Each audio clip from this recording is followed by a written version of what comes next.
Muy bien, buenos días. La verdad es que hoy ha sido una gozada. Yo, como universitario, me siento bastante satisfecho, ya no solamente del proceso que estamos desarrollando con ULL Opina, sino el seminario de hoy. Estoy viendo empresarios, estoy viendo políticos que se quedan durante toda una mañana cogiendo apuntes, alumnos, asociaciones que representan a la sociedad civil organizada, profesores que están compartiendo con todos nosotros una serie de reflexiones, expertos que llevan muchísimos años y con un reconocimiento a escala nacional e internacional y que están reflexionando sobre un tema de interés. Eso significa una preocupación, no solamente profesional, sino una implicación personal en querer mejorar un modelo turístico. El planteamiento que estamos utilizando en ULL Opina es que ahora les toca a ustedes participar. Eso no implica que tan solos nos vamos a centrar en este tipo de proceso.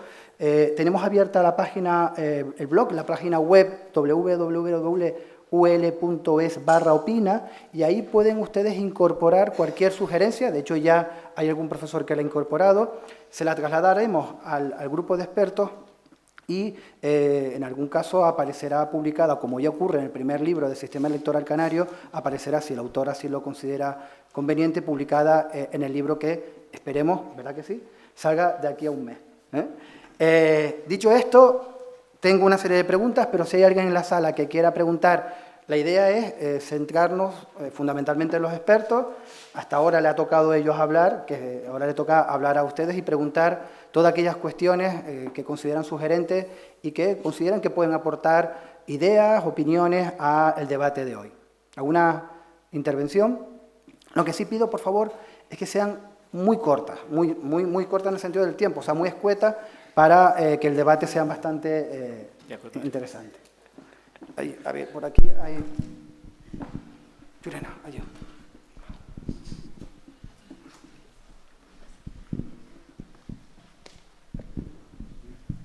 Hola, soy estudiante y lo que quería preguntar es que yo he escuchado, el tema es que no me he informado muy bien, pero he escuchado que en Canarias en algunos casos no hay una predisposición legal a implantar en algunos proyectos y en algunos casos grandes proyectos la utilización de energías renovables en Canarias. Y quería preguntar si incluso, a ver si pueden cambiar esto o no sé. Quiero decir... ¿Alguno quiere plantear? En la sala también hay profesores y profesoras expertos. ¿Alguno de ellos quiere intervenir por el tema? Porque realmente lo que hoy estamos haciendo es opinando, profesores y profesoras de la universidad. Noemi, te lanzo el guante. Pregunta corta, respuesta corta, lo intentaré. Efectivamente se están tratando de introducir muchos incentivos para incorporar las renovables y la eficiencia energética, modelos en gestión de residuos, de agua, pero lo que existe es un gran bloqueo de gobernanza o de la regulación a nivel regional. Digamos que los incentivos que están por encima impiden que efectivamente se incorporen, puedes incorporar estándares, recomendar, pero es muy difícil que en estas islas se desarrolle cualquier proyecto en el sentido de la sostenibilidad ambiental actualmente, porque toda la normativa que existe por encima, de alguna manera a nivel nacional y a nivel regional, bloquea cualquier actuación por parte de las empresas en este sentido. O sea que es un despropósito, ¿vale? Hablar de mejora en la gestión de residuos por parte del sector turístico, pues existe un modelo y una normativa a nivel insular que impide, paradójicamente, que se mejoren todos esos sistemas. Lo mismo en renovables y lo mismo en eficiencia energética. Así que para movernos hacia la sostenibilidad habría que empezar también a... antes de exigirle al empresariado y a los agentes sociales o a los agentes privados que implementen todas esas listas de deseos, deberíamos de revisar la normativa y empezar efectivamente a quitar planes estratégicos y cosas que no sirven y empezar a introducir de verdad incentivos en la dirección adecuada. Muy bien, Yo gracias. en esa línea también quisiera incorporar los retos que suponen, he hablado de renovables, el cambio climático es una de las grandes amenazas al sector turístico, no solo en términos de los impactos, ¿no?, que puede suponer, sino impactos en los recursos disponibles, etcétera, sino también en el sector turístico, ¿no? Las políticas de lucha contra el cambio climático parecen prever un incremento de los precios del transporte aéreo y del transporte marítimo y de esa intensidad energética que hace el turismo. Y quería lanzar un poco ese guante, ¿no?, de reflexión a la sala para ver en qué medida el modelo turístico canario también debe de incorporar ese tipo de retos, ¿no?, sociales y humanos que tenemos por delante. Muy bien, gracias a ambos. Por arriba. Silvia. Ah, vale, Silvia. Perdón.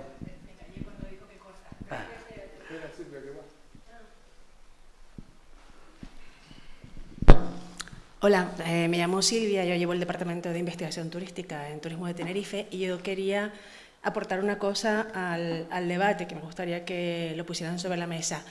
Estamos hablando de los cambios, la adaptación al cambio, la adaptación al modelo y muchas cosas, ¿no? Entonces yo lo que quiero plantear es el modelo turístico o el sistema turístico de Canarias, vamos a hablar de modelos, quiero decir, ha ido y va todavía a remolque de muchas cuestiones, es decir, muchos temas que se están planteando aquí en tema tecnológico. Quien lo haya leído, la tercera ola de Toffler, que creo que es de finales de los años 70, ya se hablaba de todo eso. Los nichos de mercado son conceptos habituales en marketing. Las experiencias de los turistas o de cualquier consumidor, el cambio de la publicidad fue ya casi a finales de los 70, ¿no? Entonces, hay en el sistema turístico canario una serie de factores, como puede ser inmovilismo, un tema que va muy ligado a lo que comentaba Agustín, eso de si nos va bien, ¿para qué cambiar? Entonces, todos esos elementos no ayudan a que todo esto cambie, o la propia normativa y legislación, que lo que ha hecho es constreñir, es decir, del territorio a la actividad o de la actividad al territorio, o al mismo tiempo, ¿no? Es decir, un modelo que se ha basado mucho en el espacio, en el territorio. Entonces, todas esas cuestiones están ahí y están en el fondo. Entonces, el cambio de los modelos o el cambio del sistema que se te plantea, si no pasa antes por un cambio de actitud, de formación y de sensibilización de todos los agentes públicos y privados, y que realmente se llegue a una integración de verdad de lo que se está hablando, tenemos que meter todas las partes en el sistema turístico, ¿cómo lo vamos a conseguir? ¿Vale? Entonces, eso es un poco lo que quiero poner sobre la mesa, me gustaría oír, ¿no? ¿Alguno? A ver, cuando se habla de resistencia al cambio, no es un eufemismo, ¿no? Es verdad que gran parte de los conceptos que hoy se están utilizando provienen de los 70, ¿no? Es que en los 70 se hizo, digamos, un gran descubrimiento en esto del turismo, ¿no? No solo el turismo, ¿no?, pero también el turismo.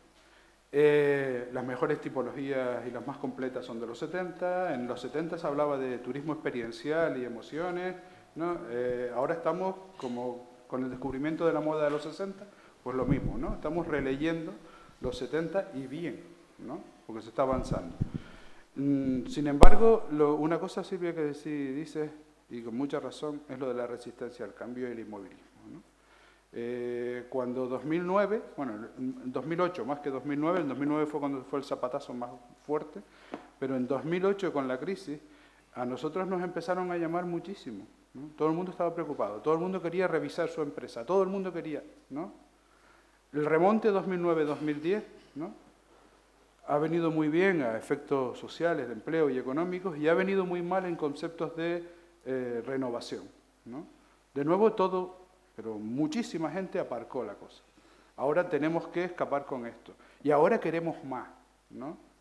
Bueno, pero hay cosas que aunque sean políticamente incorrectas habrá que plantearlas en algún momento, ¿no? ¿Hasta dónde?, ¿no? Tenemos un 60% o más o menos de territorio protegido en Canarias, ¿no? y gracias a que está protegido. No gracias a que está protegido porque no lo comamos, sino gracias a que está protegido porque ahora, además del servicio ecosistémico naturaleza, tenemos servicios ecosistémicos con carácter económico, cultural, identitario y muchos más, y los estamos prestando, ¿no? Luego decimos, vale, podemos ir renovando la hotelería, podemos ir mejorando la restauración, cuesta y mucho, ¿no? Cuesta y mucho que se les meta en la cabeza. Y eso que fíjense que la gastronomía está de moda, pero lo que está de moda es la cosa del chef, ¿no? El resto de la cocina no existe, y el resto de la sala tampoco, ¿no? Entonces, el trabajo que hay que hacer es un trabajo desde abajo, y no para grandes restaurantes, ¿no? Sino la restauración en general, ¿no? El trabajo de los buenísimos guías turísticos que tenemos, pues habrá que seguir formándolos y habrá que ponerlos en valor alguna vez, ¿no? Todo ese trabajo que no vemos, que hace falta, desde barrer las calles y que estén en condiciones hasta la jardinería. O sea, pero si uno de los problemas que tenemos es que en muchas áreas turísticas de Tenerife, bueno, de Tenerife y del resto de Canarias, pero especialmente Tenerife y Gran Canaria donde más se nota, lo que fueron jardines ahora son entornos selváticos, ¿no? Hay que poner el punto donde duele, y si nos duele habrá que buscar soluciones, ¿no? O sea, tecnología, sí, por supuestísimo que sí. Cambios en los modelos de negocio, también, pero las bases las bases son los requisitos mínimos, que si no los cumplimos, nos echan de la liga, que salimos fuera, ¿no? Y esto hay que plantearlo así, a ver si nos vamos haciendo conscientes. Y luego hay otro detallito. Yo soy un gran defensor de las actividades en los destinos, es decir, de la multiactividad y de la generación, la creatividad y demás. Pero algo que en Canarias se ha hecho durante mucho tiempo, ¿no?, ha sido demonizar a los turoperadores. El juego con los operadores turísticos que marcan precio o marcaban precio. Bueno, los operadores han ido cambiando con el tiempo, también se han ido modernizando y hoy el negocio que tenemos en gran parte se debe a la turoperación, ¿vale? Pero es que resulta que las actividades, lo que estamos descubriendo ahora en los últimos 6 meses, lo que estamos viendo es que muchas de las innovaciones en actividades y servicios se quedan en el camino, no arrancan, a no ser que puedan entrar en el juego de la turoperación o se sometan a la intermediación de otros. Y esos otros pueden ser, en algunas islas, los propios hoteles, los hoteleros, ¿no? Entonces tú dices, hay que ir, ¿no?, también atando los machos a todos, ¿no? A todos, ¿no? Y bueno, yo afortunadamente no me dedico a la política, me echarían, ¿no? Pero bueno. ¿Tenemos una palabra por ahí en medio?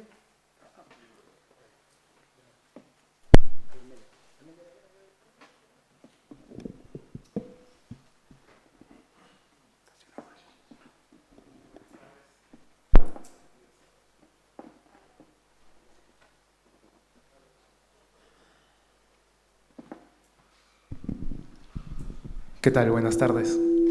Soy Fernando González, soy antropólogo y especialista en el turismo en el Perú, un poco más lejos que Gran Canaria. Muchas gracias a los especialistas por sus exposiciones, han sido muy interesantes. Tal vez con este comentario busco ver el turismo en Gran Canaria, pero desde una perspectiva un poco más global y externa, luego de haber escuchado un montón de exposiciones del turismo desde dentro, sobre todo.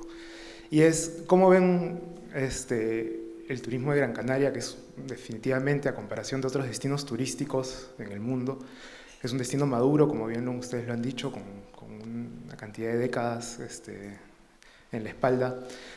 ¿Cómo ven la presencia también de otros destinos que ya no solamente se presentan como destinos locales, ¿no?, como así decir Tenerife o Fuerteventura, sino como destinos regionales, ¿no?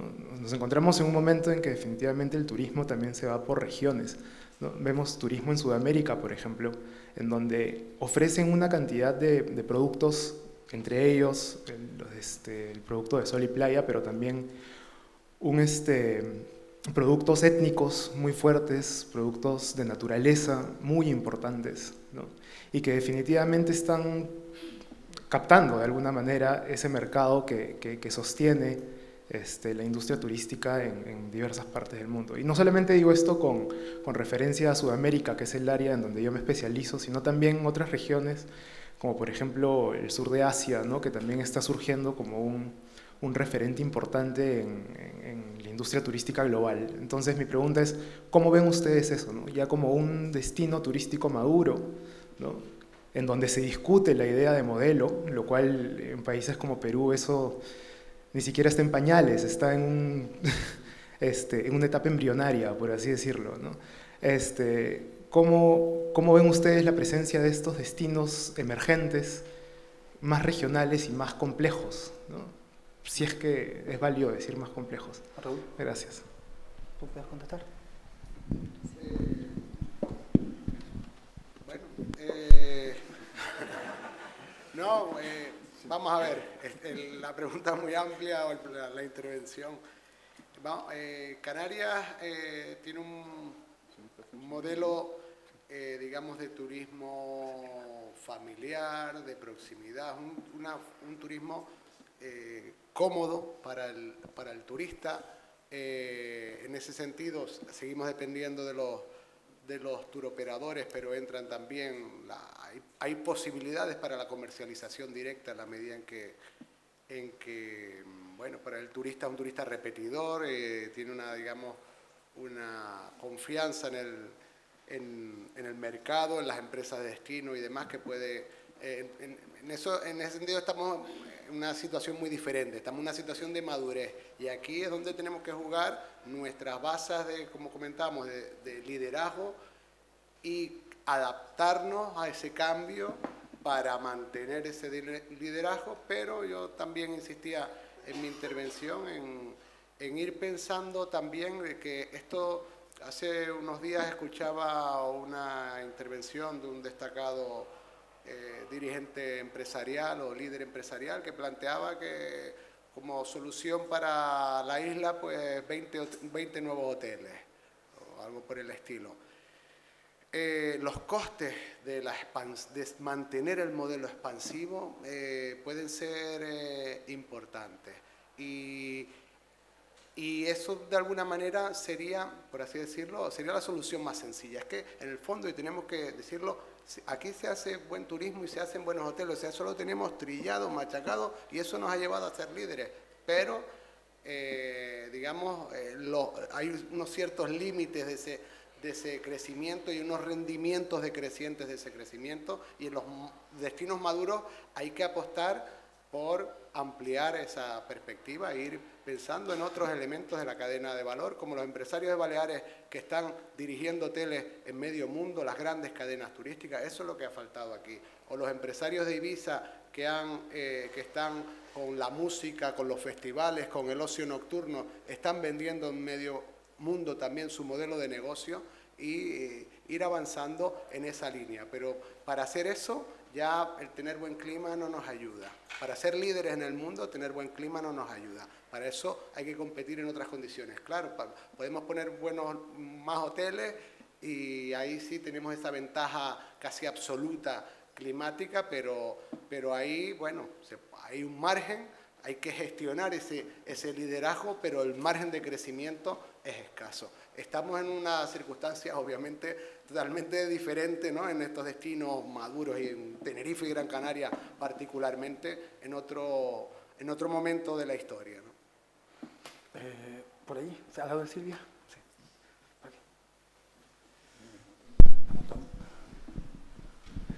Hola, buenos días. Mi nombre es Sonia García y soy parte del equipo de Corum Advisors, que somos una empresa de consultoría, bueno, con sede en Canarias, pero con proyectos en otros sitios también.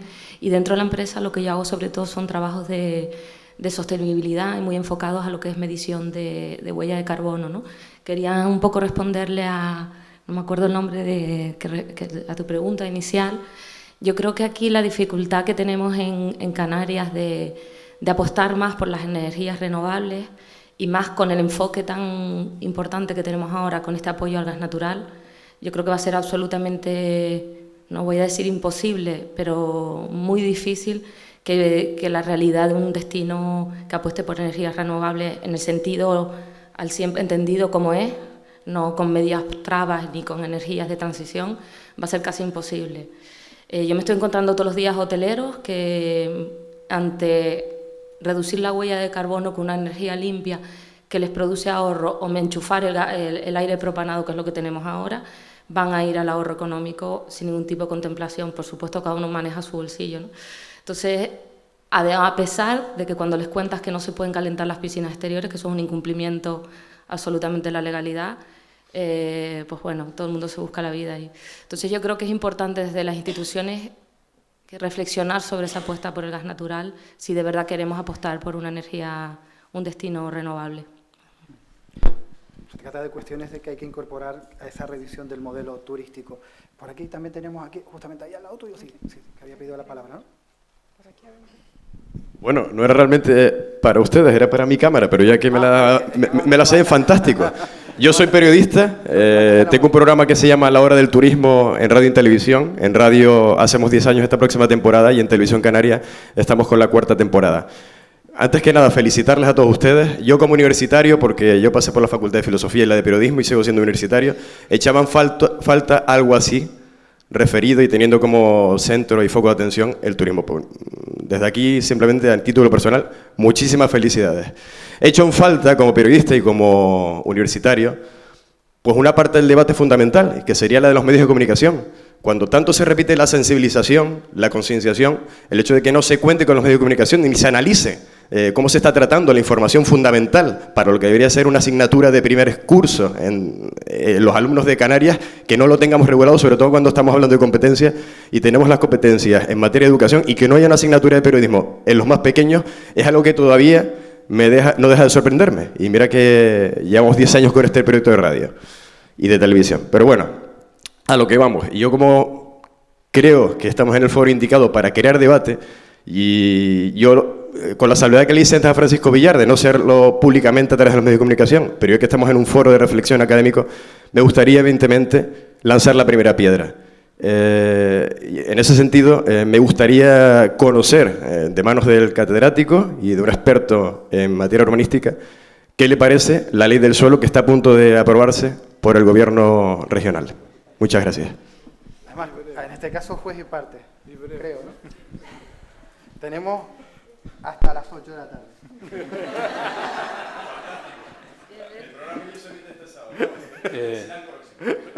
Como uno de los miembros del equipo redactor, soy voz y parte y por tanto me abstengo de opinar. Si el vicerrectorado quiere hacer una universidad opina sobre la ordenación del suelo, estará encantado y seguro que los miembros del equipo de participar, pero este no es el foro hoy. Para hablar fuera lo que ustedes quieran. Ya me conoces y acabo de coger el guante. ¿Una palabra por ahí?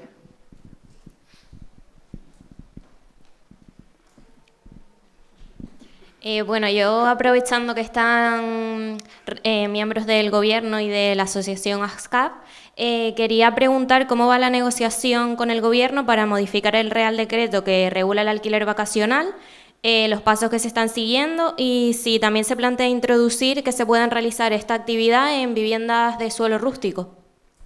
¿Algún experto sabe de eso? Está la presidenta, yo creo que es mejor que la presidenta. ¿La presidenta quiere comentar algo?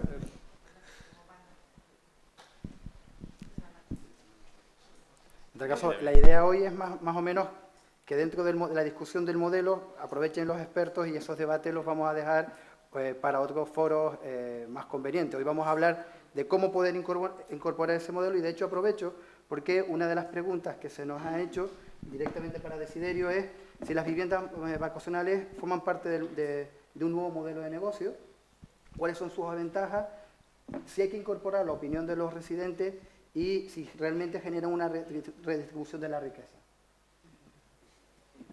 ¿Hasta qué hora tenemos? Hasta las 11. También hasta las 8. Bueno, lo de las viviendas vacacionales o de utilizar recursos en general, no solo de viviendas, recursos excedentes, a ponerlos a disposición por parte de los particulares, entre particulares, pues no es nada nuevo, esto es una actividad de siempre. Lo que sí es nuevo son las plataformas que lo hacen posible y eso es lo que ha generado el gran impacto de este tipo de actividad. Obviamente, esto no ha sido y no va a ser una incorporación pacífica al sistema, porque obviamente hay intereses encontrados, ¿no? Por una parte, se habla de unos beneficios que incorpora esta actividad, porque en principio, los que los comenté antes, supone que da acceso a rentas complementarias a las personas que tienen estos excedentes, pues ya sean pisos o incluso tu propia casa, ¿no? Por otra parte, también se habla de una mayor distribución del gasto turístico en empresas locales, ¿no? Porque la gente que se queda en alojamiento vacacional pues consume en los supermercados del barrio, etcétera, etcétera, etcétera. Pero también es verdad que puede haber efectos negativos. Algunos estudios hablan de los efectos positivos y otros hablan de los efectos negativos. Los efectos negativos pueden ser incluso aumento del precio de la vivienda, también puede haber efectos, no tanto en estos lugares, pero hay algunas zonas o barrios en Barcelona donde ha habido grandes conflictos con la población porque han expulsado a la población residente, porque ha sido bastante difícil de compaginar el tipo de turismo que ha acudido a esos sitios con la actividad de residentes. Por lo tanto, claro, este tipo, como cualquier tipo de actividad, puede generar aspectos positivos y aspectos negativos. Lo que yo sí tengo claro es que probablemente todas estas nuevas actividades necesitan algún tipo de regulación, pero muy distinta de la que se ha hecho. Eso yo lo tengo claro porque creo que coincido bastante con Paco, es decir, el problema para garantizar la seguridad o la calidad de estas habitaciones o de estos apartamentos no es que tengan perchas indeformables, ¿no? Como recoge la legislación, por poner una anécdota. Lo que necesitamos es que los recursos que se generen sean transparentes, se tributen y que los operadores que intervienen en el proceso pues también tengan y paguen los impuestos correspondientes e incorporen los elementos de seguridad que requieren este tipo de servicios. Por tanto, ahí yo creo que es donde hay que poner el foco, no poner el foco en que si tienen perchas indeformables o si tienen... No habla de la wifi, que es un elemento esencial, cualquier turista que se queda en cualquier sitio lo requiere, sino habla de cosas, de si tener portarrollos de papel higiénico, pero vamos a ver, esto resulta que a veces me parece de risa, ¿no? Por lo tanto, el foco de decir... son elementos nuevos que no los podemos parar, son nuevas realidades, pero que sí podemos intervenir en que al menos los elementos negativos, es decir, economía sumergida o impuestos, pues se transparenten, que es un poco una demanda social y la demanda por los posibles aspectos negativos. La Comisión Nacional del Mercado y la Competencia ha sido muy tajante en las recomendaciones sobre cómo regular o qué regular, ¿no?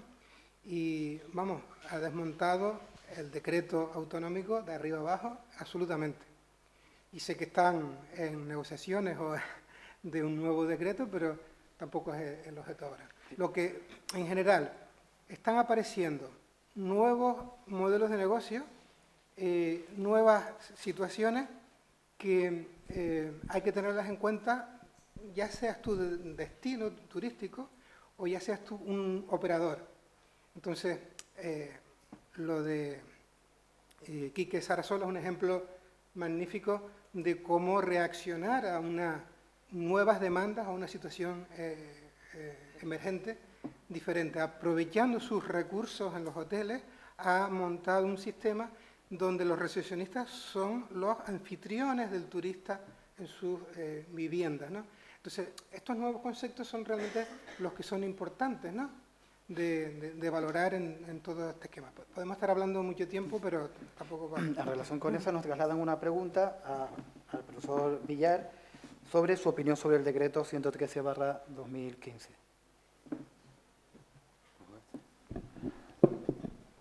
Seguimos teniendo tiempo hasta las 8.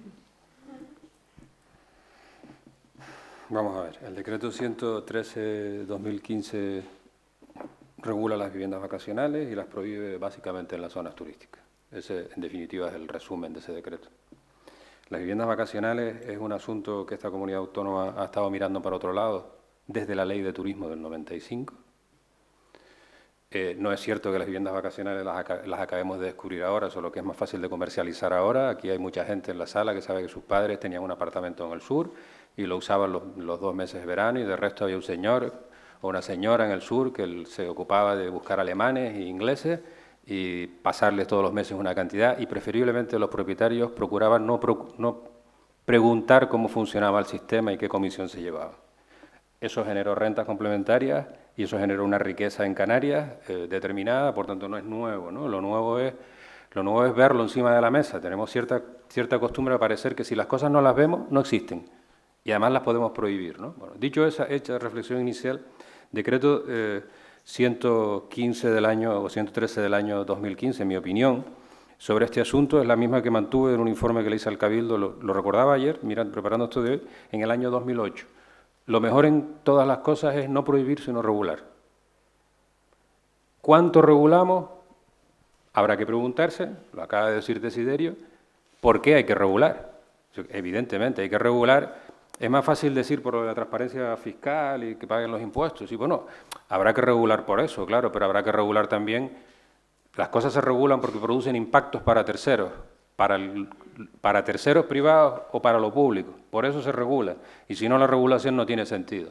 Claro, si de pronto convertimos en un destino turístico que está dimensionado, sus equipamientos públicos, sus servicios públicos, sus infraestructuras están dimensionadas para recibir 50.000 turistas mensuales y empezamos a recibir 150.000 turistas mensuales, pues habrá que ver cómo funciona ese equilibrio. Pero eso formará parte de la regulación, no de la prohibición, porque todos los que estamos en esta mesa sabemos que camas autorizadas hay, dice la Consejería o dicen los informes oficiales, 428.000, por lo menos la referencia que yo tenía del año 2011, pero que hay unas 150.000 camas latentes. No de antes de Airbnb, de este asunto estamos hablando de las directrices del 2003, antes de que Airbnb a nadie se le hubiera ocurrido que existiera. Bien, entonces, mi opinión en el asunto, no veo prohibir es prohibir lo menos posible, porque como ustedes saben, cada vez que se prohíbe lo que se genera es un mercado negro. ¿Vale? Entonces, vamos a regular, lo hicieron en Baleares, tienen una ley de viviendas vacacionales. Vamos a regular y vamos a ver qué hay que regular y qué es lo que hay que exigirle a esos colectivos para hacer esas operaciones de arrendamiento. Y por cierto, así lo dejo más abierto y hago una abstracción de la pregunta. En realidad, cuando hablamos de viviendas vacacionales, lo que nos vamos a preguntar es qué es el turismo. El turismo es alojamiento con servicios complementarios. El turismo es alojamiento nada más. Y entonces es como el arrendamiento civil. ¿Qué es la actividad turística? Y el jubilado que viene 6 meses, que no quiere servicios complementarios, ¿está haciendo turismo o está haciendo arrendamiento? Cuidado, porque hablo desde el punto de vista de la legislación, ¿eh? Cuando vas a la legislación y preguntas qué es turismo, no hay ni una sola norma que haya dicho lo que es turismo. Teóricamente uno deduce que turismo es alojamiento con algún servicio añadido complementario, y que no lo es cuando no tienes esos servicios complementarios, pero en las viviendas vacacionales no les estás ofreciendo servicios complementarios privados, sino que les estás ofreciendo lo público, el espacio público en el que se encuentran. Así que, bueno, cuando regulemos igual nos tendríamos que plantear de qué cosas hablamos cuando hablamos de turismo y cuando no hablamos de turismo y hablamos de arrendamiento. Pero yo, insisto, cerraría este asunto diciendo: no creo para nada en las prohibiciones, sobre todo prohibir la realidad y decir que no existe lo que existe. Creo que hay que regular y que cuando hablamos de regular hay que pensar por qué cosas hay que regular y siempre pues habrán razones por las que regular que justificarán los requisitos que les exijamos, ¿no? Igual regulando reducimos la bolsa de las 150.000 a una cantidad muy pequeñita que permita a la inspección de turismo de verdad ser operativa respecto de los que realmente se salen del mundo en el que deberían estar. Dos preguntas más porque nos queda muy poquito tiempo.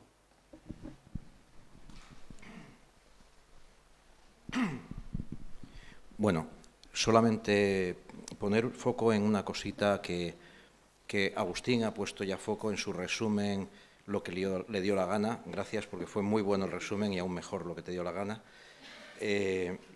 ¿Qué es los intangibles?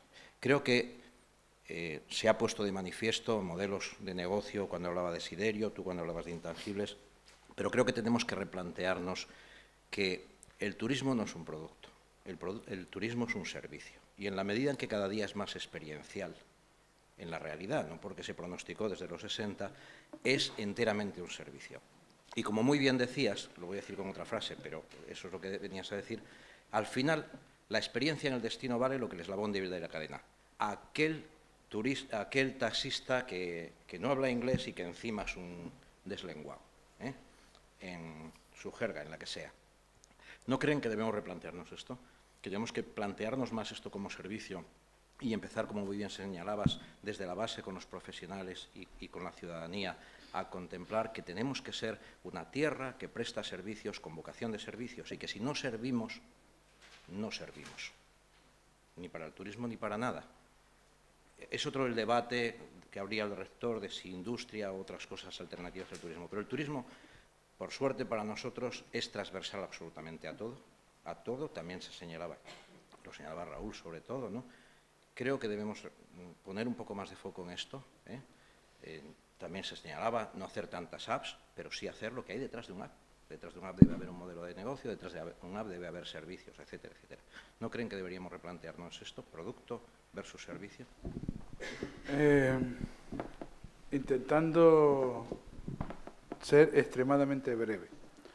A ver, el turismo es servicio, pero se consume como producto, con lo cual hay que tener mucho cuidado, porque la gente, el consumidor, el turista, pero turistas somos todos, ¿no?, los que podemos permitirnoslo ser, el turista se apropia de ese servicio, se apropia de esos intangibles, ¿no? Entonces, como me soplan en la oreja, ¿no?, esto, la única forma de entrar en el juego es desde abajo, ¿no? Es decir, antes decía el compañero, ¿no?, de comunicación, el turismo en la comunicación, pero el turismo en la educación tiene que estar desde abajo si nosotros queremos entrar en eso. Si no, también nos lo podemos plantear. O sea, ¿tenemos que diversificar? Sí, pero aunque diversifiquemos, ¿qué queda fuera del turismo en el caso del archipiélago? Si estuviéramos hablando de Perú, como hablaba antes el compañero, no, pues estábamos hablando de otra cosa. Pero es que aquí, ¿qué no es destino? ¿No? ¿Vale? O sea, hay un conjunto de intangibles, de servicios, no solo los que prestamos, sino los que se pueden prestar, ¿no? Y no me dejan. Sí, sí. La última, por allá. Soy Andrés de Souza. El Reinventur, dentro del futuro turístico canario que se ha diseñado o que se ha dibujado en esta mesa esta mañana, han hablado dos ponentes de la formación. Tanto ha hablado Eduardo como Agustín, y de manera destacada. Y también lo toca Raúl. Les pregunto, Ecansa, ¿qué papel tiene Ecansa en ese futuro? ¿El modelo de Ecansa actual, que nos cuesta un dineral, responde a ese futuro? A mí me gustaría escuchar a Eduardo y a Agustín específicamente que me dieran una breve respuesta sobre esto. Muy breve. Complementario. Vale. O sea, yo no lo veo excluyente, no hay que quitarlo. Yo creo que la universidad no puede cumplir el papel que juega Ecansa, conociendo Ecansa por dentro. Así que efectivamente coincido contigo, Andrés, que es un elemento costoso para el gobierno, pero yo creo que es complementario. Yo creo que la universidad no está cumpliendo, no está en ese nivel de formación. Yo lo que tenemos que ver es cómo lo enganchamos y cómo lo hacemos complementario.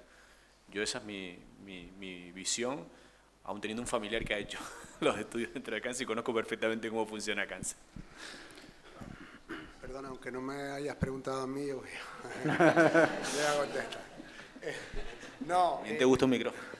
Necesitamos en el ámbito turístico un modelo de la formación turística completa. Y la universidad vive absolutamente de espaldas a Kansa en el ámbito turístico. O sea, cada uno hace la guerra por su lado y habría muchos elementos de sinergia. Un poco el tema que hemos hablado de gobernanza, que hay mucha gente haciendo la guerra por su cuenta y más o menos vamos escapando, pero eso nos ha sido suficiente hasta ahora, pero si queremos dar un salto de calidad tendremos que integrar estrategias y no podemos seguir de esta manera en la que, bueno, se van disparando tiros en diferentes direcciones y cada uno sin un modelo, sin una estrategia. Que si no, no me dejan, si no se lo pido así por debajo de la mesa. Vamos a esta, ¿no? En la lista de deseos está una formación integrada, ¿no? De ciclos formativos, de lo que sería de Kansa, que está a caballo entre un ciclo formativo y universidad, depende del nivel, estudios universitarios y mucho más, ¿no? Perdón. Digo que hay modelos a los que podemos mirar que ya funcionan así. Yo estaría encantado de tener un hotel donde mis alumnos pudieran saber cómo es un hotel, ¿no? Porque si no es que yo te enseño cómo es el gollete de la botella y no de lo que hay dentro, ¿no? De todas formas, Eso es un planteamiento. les comento que en un OLL Opina que estamos desarrollando sobre el pacto sobre la formación y el empleo en Canarias, estamos trabajando muy bien el tema de la calidad del empleo turismo y el tema de la formación, que por aquí también tenemos una de las coordinadoras, la profesora Marrero. Penúltima pregunta. Gracias, buenos días. Mi nombre es Carlos, soy profesor del área de diseño de la sección de Bellas Artes y allí nos ocupamos en temas de ecodiseño, de imagen de marca territorial desde procesos participativos, etc. Aparte, soy guía turístico y he trabajado en educación ambiental. Hay un gran decalaje entre el imaginario del residente y el imaginario mítico que se proyecta fuera todavía hoy en día y quería sumarme al foro con una opinión-respuesta y dos reflexiones rápidas. Una, a la pregunta de si existe un modelo turístico canario. Yo diría que sí, me he perdido a las primeras charlas, puede ser que haya salido. Para mí es el modelo colchón, ese modelo turístico canario, que es el que absorbe las contingencias internacionales no controlables, a nuestro pesar y a pesar de todos los esfuerzos que hagamos. Vengo de trabajar en Túnez en los últimos años y en Cerdeña. En el caso de Túnez ha sido una caída en cascada, donde muchos de los viajes previstos para ellos, ustedes lo saben mejor que yo, se han redestinado a Canarias por este efecto colchón, ¿no? Por la amenaza geopolítica territorial en otros contextos, a pesar de que hay una educación pública de mucha calidad. Y Canarias, más que por méritos propios, ha sido por deméritos o circunstancias ajenas que se ha conseguido esto. En el caso de Cerdeña, Ryanair implementó los vuelos a una zona bastante deprimida del noroeste. Durante 10 años toda la cultura, la educación, la universidad descentralizada se ha edificado sobre los vuelos baratos de Ryanair. Ahora Ryanair decide que quita los vuelos porque han subido las tasas 5 euros por persona y viaje y no hay un elemento político, no hay un actor político que sea capaz de intervenir aquí y de modificar esta situación. Entonces estamos viendo la caída en cascada desde la universidad, artesanía, pequeños operadores, todo, ¿no? Por una contingencia no controlable y que no entra a veces en ningún modelo de antemano. Este modelo colchón también se produce por debajo del colchón. Los italianos, por ejemplo... La pregunta, sí. Vamos fatal de tiempo, la consejera tiene que coger un avión. Sí. La pregunta, por favor. O eso o acaban con mi úlcera. La pregunta no es una pregunta, es una respuesta. A mí me sonroja cuando se habla de turismo smart, de destinos smart, de inteligencia, y cuando hablamos de formación para y formación utilitarista. Agustín decía antes, que le dolía, hay que poner el punto donde nos duele. Yo digo, a mí me duele la educación y la cultura, pero desde la base, y lo dicen los datos de inversión pública. No la formación para, sino la cultura de educación como la tarta, no como el pastel, como la guinda del pastel. Gracias. Es que estuvo conmigo el otro día en las jornadas de ecodiseño y eso... Sugiero que eso lo transforme en una opinión y la incorporamos. ¿María? No. Le contesto rápido, es rápido. Vale. Si tuvimos el otro día las jornadas de ecodiseño y vimos la necesidad de incorporar al sistema SMART todo el tema del ecodiseño, pero bueno, lo dejo, si quieres lo miramos después. Pero ¿sabes lo importante última- que es todo el tema de la último señalética que planteamiento, incorpora la sí. tecnología? Hola, yo soy María Guardier, trabajo en Promotur y la pregunta es, una de las cosas que marca el modelo turístico claramente es la decisión de separación de suelo, de uso del suelo. ¿Cómo casa eso con el foco que tenemos que poner en el cliente, que le gusta mezclarse con la población local?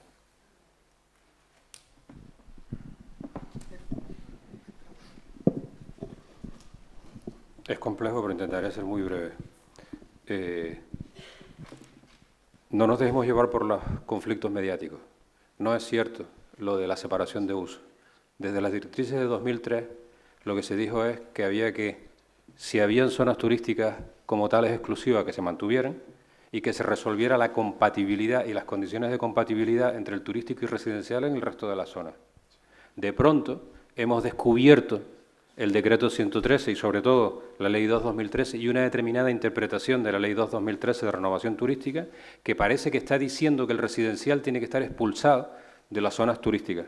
Pero eso no es cierto, no lo dicen las directrices y tampoco lo dice la ley de renovación. Hemos hecho una interpretación, como está en fase de borrador, porque ese plan general está en fase de borrador, una interpretación estricta. Para ser más breve, la interpretación que se ha puesto en San Bartolomé, que no se corresponde con lo que dicen las directrices, y tomo como referencia las directrices de relación al turismo para que no hayan debates al respecto sobre el gran modelo, si se aplicara en el puerto de la Cruz, tendríamos el conflicto igualmente encima de la mesa. Pero es que la normativa dice que lo que hay que buscar es la compatibilidad entre el uso turístico y el uso residencial. ¿Eso es sencillo? No, no se queden con que porque yo lo diga es sencillo. No, es muy complejo. Pero el criterio que nosotros tenemos es buscar la compatibilidad. ¿Dónde puede no haber compatibilidad? En Costa de Eje. Pero es que allí no hay residencial, porque se hizo completamente nuevo. Ahí puedes decir, esto es solo turístico, desde el Bahía del Duque hasta donde acaba. Pero la Canarias se ha hecho conviviendo el residencial con el turístico y lo que dijimos, lo que dicen las leyes es hay que buscar fórmulas de compatibilidad.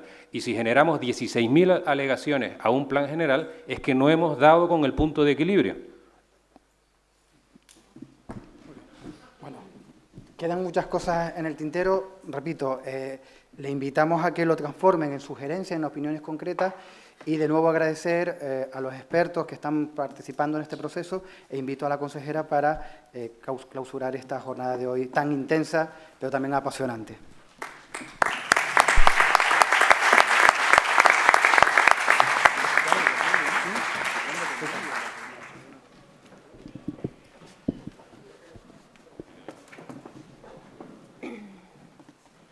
Muchas gracias a todos y a todas por estar en este foro hoy. Y bueno, empiezo por las palabras del rector, que dijo que esperamos que estas jornadas sean útiles, que la universidad sea útil.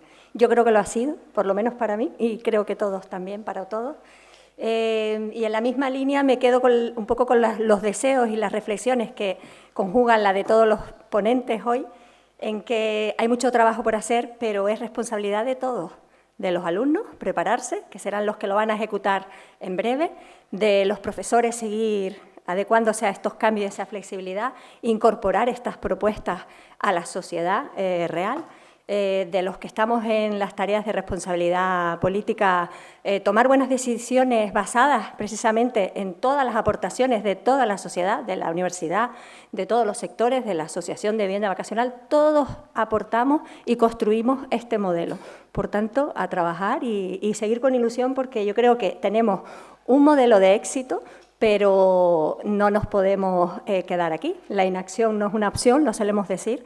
Tenemos que seguir innovando y preparándonos para seguir siendo líderes, para poder seguir siendo competitivos, ¿no? En este mundo tan competitivo y complejo como es y dinámico que se ha dicho hoy, como es el sector turístico. Nada más. Muchas gracias.